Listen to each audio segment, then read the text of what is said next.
Subscribe the channel SP Education and click the bell icon.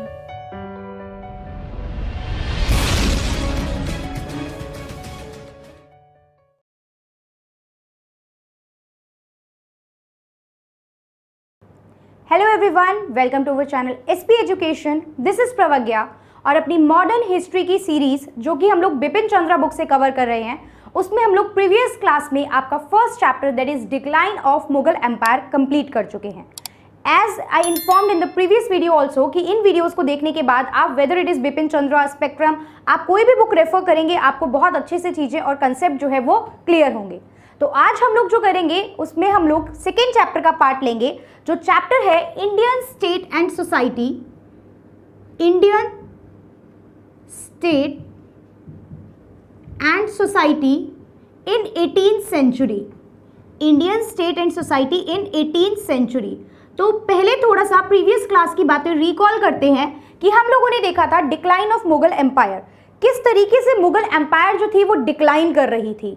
Week administration था, successor जो थे वो इतने इफेक्टिव नहीं थे, बाहर से वॉर ऑफ सक्सेशन का बहुत ज़्यादा खतरा हो गया था, इफेक्टिव रूलर नहीं रहे थे, फंड नहीं रहा था वहाँ पे। तो ये बहुत सारी प्रॉब्लम हमने प्रीवियस क्लास में डिटेल में स्टडी की थी। किस तरीके से पूरी जो क्रोनोलॉजी थी वो चल रही थी वो भी हमने देखी।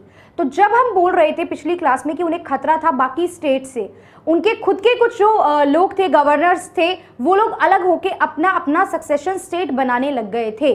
तो यहाँ पे इस चैप्टर में हम उन्हीं सक्सेशन जो स्टेट थे, सक्सेशन स्टेट, उनकी बात करेंगे। तो सबसे पहली बात तो हमने क्या देखी थी, डिक्लाइन ऑफ मुगल एम्पायर हो गया था। मुगल एम्पायर जो डिक्लाइन पोजीशन पे आ गई थी, जिसको हम लोग डिटेल में देख चुके हैं। तो यहाँ पे मुगल एम्पायर के डिक्लाइन की वजह से कुछ पॉलिटिकल पावर, कुछ बहुत सारी पावर्स इमर्ज होके आई। पावर्स किस बेसिस पे उन्हें पावर्स बोलेंगे, देखो बहुत से जगह पॉलिटिकल बेसिस पे हम बोल सकते हैं, कुछ इकोनॉमिक सेंटर जैसे हम बंगाल की बात करेंगे, ठीक है, रीजनल, लोकल रीजनल सेंटर, तो बहुत सारे सेंटर्स जो थे वो ग्रो कर रहे थे। लोकल रीजनल सेंटर, ये बहुत सारे सेंटर ग्रो कर रहे थे। अब इस चैप्टर में हमारा काम यही है कि एक एक करके हमें सारे चैप्टर्स को बहुत डिटेल, सारे सेंटर्स को डिटेल में देखना है। जब हम बात कर रहे हैं 18th सेंचुरी की, तो 18th सेंचुरी में हम कहाँ से कहाँ तक का टाइम पीरियड ले रहे हैं, हम लेंगे टाइम पीरियड 1700 से 1800 तक के कंसेप्ट का। और ये बात हमें याद रखनी है कि यहाँ पे ब्रिटिशर इंडिया आ चुके हैं। मतलब यूरोपियन का एडवेंट तो 1498 में हो गया था, जिसे अगले चैप्टर में हम देखेंगे, बट ब्रिटिशर भी यहाँ पे इंडिया आ चुके हैं। तो ब्रिटिशर का क्या इम्पैक्ट पड़ेगा उसे अगले चैप्टर में हम यहाँ से लिंक करेंगे। तो यहाँ पे कुछ पावर जैसे कि अवध, कुछ पावर बंगाल, ये कुछ स्टेट की बात कर रहे हैं हम जो ग्रो करे थे, हैदराबाद, मराठा, केरला, ये बहुत सारे इस तरीके के ट्रेड सेंटर यहाँ पे ग्रो कर रहे थे, बहुत सारे इकोनॉमिक सेंटर, बहुत सारे पॉलिटिकल सेंटर। इसी वजह से ब्रिटिशर को थोड़ा खतरा था। ब्रिटिशर जब यहाँ पे आए तो सबसे पहले तो जो बाकी यूरोपियंस थे उन्हें उनका खतरा था। उनको हटाने के बाद यहाँ लोकल से जब डील करना था तो एक तो मुगल एम्पायर बैठी है, बट मुगल एम्पायर वीक हो गई थी, तो ये तो उनके लिए चेरी ऑन द केक वाली बात हो गई थी, ठीक है, वो पॉइंट वहां पे रहा।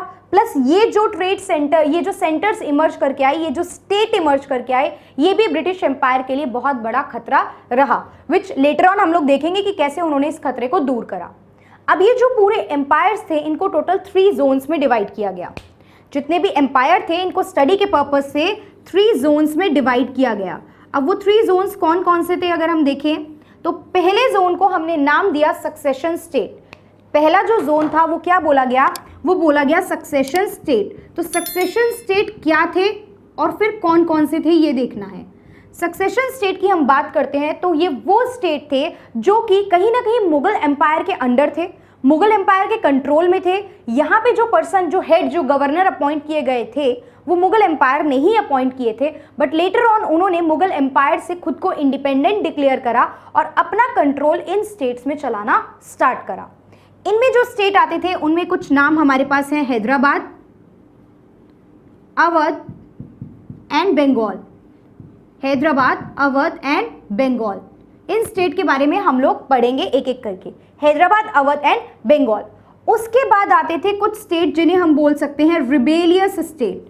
रिबेलियस स्टेट मतलब जहां पे लोगों ने रिवोल्ट कर दिया, जहां पे लोगों ने against the Mughal empire revolt कर दिया। बहुत सारे चीफ्स थे, बहुत सारे जो हेड थे, उन्होंने रिवोल्ट करा और कहा कि हम अपना रूल यहाँ पे चलाएंगे।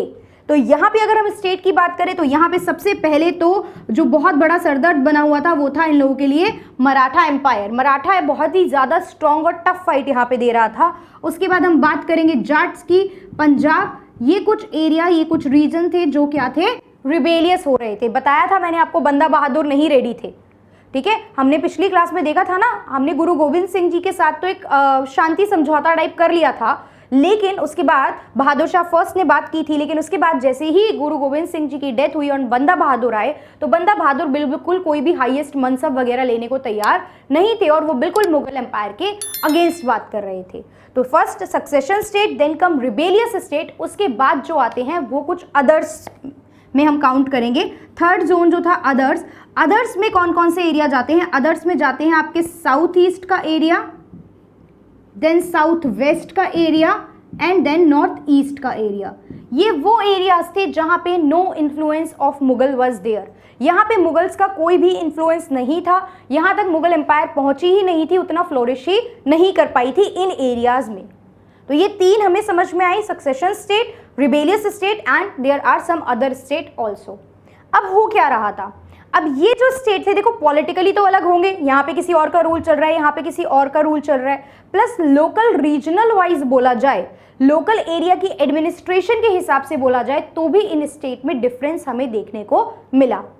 अब यहाँ पे डिक्लाइन हमने देखा, मुगल एम्पायर का डिक्लाइन जो हो रहा था, that decline was due to anarchy. देखो वो डिक्लाइन की बात करें तो डिक्लाइन क्यों था, डिक्लाइन था एनार्की की वजह से and ineffective administration, ineffective administration की वजह से। ये तो हमने प्रीवियस क्लास में बहुत डिटेल में देखी है चीज़ें कि क्यों डिक्लाइन था। अब वर्ड जब यूज़ हुआ एनार्की, वर्ड यूज़ हुआ है एनार्की, तो हमें एनार्की का मतलब पता होना चाहिए। एनार्की का सिंपल सा डायरेक्ट मतलब होता है absence of government, absence of government. और हमने देखा था कि मुगल एम्पायर में कोई प्रॉपर गवर्नमेंट नहीं थी, रूलर कितने वीक थे ये हम सब देख चुके हैं। तो एनार्की मतलब एब्सेंस ऑफ गवर्नमेंट। वहीं यहाँ पे क्या हो रहा था, डिसेंट्रलाइजेशन हो रहा था पॉलिटिकल पावर का। क्या हो रहा था, डिसेंट्रलाइजेशन हो रहा था पॉलिटिकल पावर का। तो डिसेंट्रलाइजेशन यानी कि विकेंद्रीयकरण क्या होता है ये भी हमें देखना है। क्या वर्ड हमने यूज करा, डिसेंट्रलाइजेशन। डिसेंट्रलाइजेशन मतलब होता है पावर का निचले स्तर तक डिवाइड होना। डिसेंट्रलाइजेशन हो रहा था पावर का, कहां पे, मुगल एम्पायर में। क्या हो रहा था, विकेंद्रीयकरण हो रहा था, मतलब सेंटर से पावर जो थी वो मूव करके, फॉर एग्जाम्पल यहाँ पे कोई हेड टॉप पे बैठा है, ठीक है, यहाँ पे फॉर एग्जाम्पल दिल्ली में हेड चल रहा है, दिल्ली में कैपिटल है, आपने मूव करा, उसके बाद आपने आगरा में किसी को अलग दे दिया, आपने हैदराबाद में अलग अपना निज़ाम या अपने जो गवर्नर है वो कर रखे हैं, अवध में अलग पर्सन सेट है। तो आप पावर को क्या कर रहे हो, पावर को डिफरेंट लोगों को ग्रांट कर रहे हो। टॉप से लेके पावर बिल्कुल बॉटम तक फ्लो करती है। तो इस कंसेप्ट को हम क्या कहते हैं, डिसेंट्रलाइजेशन। तो डिसेंट्रलाइजेशन पॉलिटिकल ऑटोनॉमी का, पॉलिटिकल पावर का हमें देखने को मिला। अब वन बाय वन करके हम एक एक स्टेट लेंगे, जिसमें हम लोग सबसे पहले स्टार्ट करेंगे सक्सेशन स्टेट से। 3 सक्सेशन स्टेट है हमारे पास, कौन कौन से, हैदराबाद है, अवध है एंड देन हमारे पास है आपका बंगाल। तो एक एक करके देखेंगे कि किस तरीके से ये स्टेट इवॉल्व हुए, ग्रो हुए, और बाद में नेक्स्ट चैप्टर में देखेंगे कि कैसे ब्रिटिशर ने इनको सप्रेस कर दिया था। तो सबसे पहले स्टेट आता है हमारे पास हैदराबाद। हैदराबाद के लिए हमने प्रीवियस क्लास में क्या पढ़ा था, हैदराबाद को लेके कुछ बात जो हमने प्रीवियस क्लास में पढ़ी हो आपको याद आ रही हो। आप याद कीजिए टाइम पीरियड मोहम्मद शाह रंगीला का, टाइम पीरियड याद कीजिए मोहम्मद शाह रंगीला का। मोहम्मद शाह रंगीला जब रूलर बने थे, ठीक है, मोहम्मद शाह रंगीला को सपोर्ट किया था निज़ाम उल मुल्क आसफ जहां ने, निज़ाम उल मुल्क आसफ जहां ने सपोर्ट किया था। नाम लिख लेते हैं हम इनका, निज़ाम उल मुल्क आसफ जहां। इन्होंने किसको सपोर्ट किया था? मोहम्मद शाह रंगीला को सपोर्ट किया था। तो क्या ये बिल्कुल नए नए कोई पर्सन थे जिन्हें अपॉइंट किया था मोहम्मद शाह रंगीला ने? नहीं। पोस्ट औरंगजेब के बाद से ये एक बहुत इंपॉर्टेंट, बहुत पावरफुल नोबल रहे थे मुगल एम्पायर के, जो कि रूल कर रहे थे पहले कहाँ पे? डेक्कन के एरिया की तरफ, दक्कन में ये रूल कर रहे थे, पहले शांति से काम कर रहे थे। बट व्हेन फील किया गया कि सैयद ब्रदर्स का पावर जो है वो बहुत ज़्यादा एक्सपेंड हो रहा है, तो 1722 से 24 में इन्हें एज वजीर अपॉइंट करा। किसने?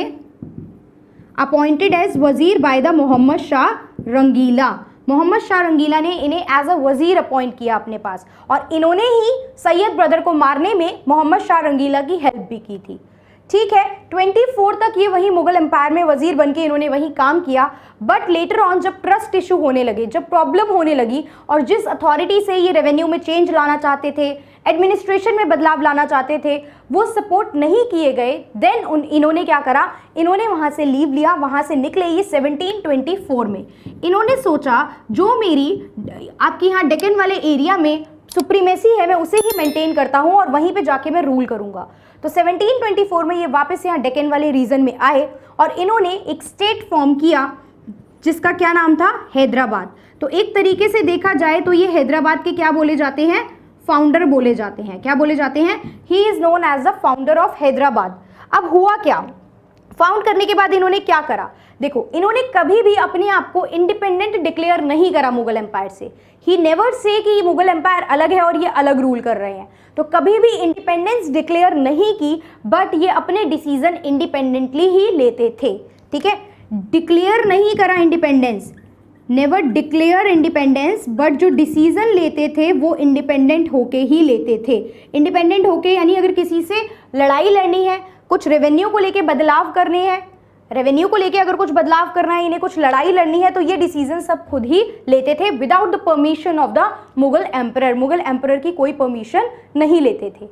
अब देखा जाए तो इन्होंने हिंदू लीडर्स के टुवर्ड्स, अब ये पॉइंट भी इंपॉर्टेंट हो जाता है कि कोई मुगल रूलर रहा है या कोई मुस्लिम रूलर रहा है, तो उस टाइम पे रूलर जो पॉलिसी थी हिंदू मुस्लिम की वो कैसी रही है। तो इन्होंने एक टॉलरेंट पॉलिसी अपनाई हिंदू मुस्लिम को लेके। इन्होंने टॉलरेंट पॉलिसी अपनाई और इनके जो दीवान थे वो एक हिंदू थे जिनका नाम था पूरन चंद। अब ये वन वर्ड जो होते हैं ये चीज़ें इंपॉर्टेंट हो जाती हैं। ठीक है, इन्होंने टॉलरेंट पॉलिसी अपनाई टुवर्ड हिंदू। ठीक है, टॉलरेंट पॉलिसी, और कह सकते हैं हम सेक्युलर थे, बहुत ज़्यादा स्ट्रिक्टनेस नहीं थी लाइक औरंगजेब के केस में हमने देखा था। टॉलरेंट पॉलिसी टुवर्ड्स हिंदू इन्होंने अपनाई, और जो एक इनके क्या थे? दीवान थे, वो कौन थे? वो एक हिंदू रूलर थे जिनका नाम क्या था? जिनका नाम था पूरन चंद। पूरन चंद नाम के इनके दीवान थे जो कि एक हिंदू रूलर थे। दिस क्लियरली शोज ये टॉलरेंट पॉलिसी अपना रहे थे। उसके बाद हम इनकी डेथ के बाद की बात करते हैं। इनकी डेथ हो गई आफ्टर हिज डेथ, और इनके टाइम पे भी एक प्लेस था कार्नेटिक। आगे जाके हम लोग कार्नेटिक वॉर को बहुत डिटेल में पढ़ेंगे, बहुत लंबी चलने वाली ये लड़ाई थी कार्नेटिक वॉर। कार्नेटिक एक जो रीजन था ये मुगल का ही एक सूबा था। ठीक है, सूबा था ये मुगल का जो कि वर्क करता था अंडर निज़ाम के, जो निज़ाम के अंडर वर्क करता था, मतलब जो हैदराबाद के आपके निज़ाम होते थे वो यहाँ के डिसीजन लेते थे। बट जब यहाँ के डिप्टी गवर्नर ने नोटिस किया कि निज़ाम खुद मुगल एम्परर से तो कोई भी परमिशन नहीं ले रहे हैं, वो खुद इंडिपेंडेंट होकर काम कर रहे हैं, तो उन्होंने भी इस बात को, इस चीज़ को, इस बेस को माइंड में रख के क्या करा? खुद को इंडिपेंडेंट डिक्लेयर कर दिया। कौन थे यहाँ के डिप्टी गवर्नर? हम कार्नेटिक की बात करें, यहाँ के डिप्टी गवर्नर कौन थे? यहाँ के डिप्टी गवर्नर थे सदातुल्ला खान। सदातुल्ला खान। तो सदातुल्ला खान ने क्या करा? खुद को इंडिपेंडेंट डिक्लेयर करा और बोला कि मैं भी यहाँ पे निज़ाम की परमिशन से कोई काम नहीं करूँगा, जिस तरीके से मुझे रूल करना है मैं उस तरीके से कार्नेटिक पे रूल करूँगा।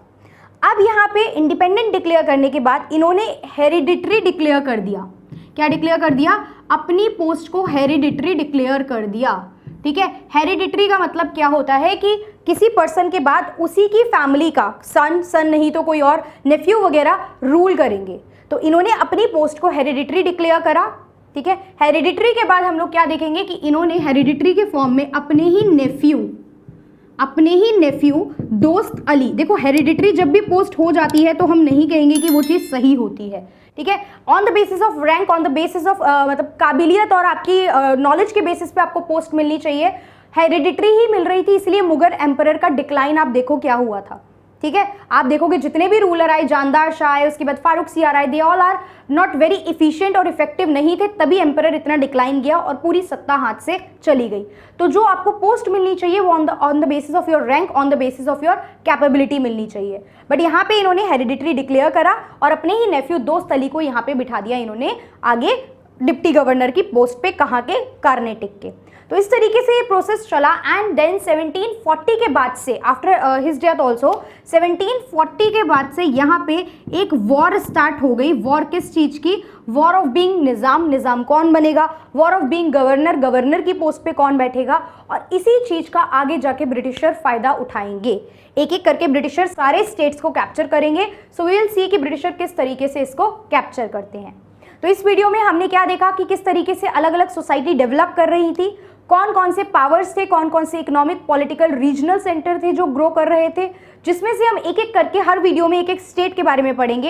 एंड इस वीडियो में हम लोगों ने कवर किया Hyderabad and in our next video हम लोग कवर करेंगे अवध को। So that's all for this video. Thank you for watching the video.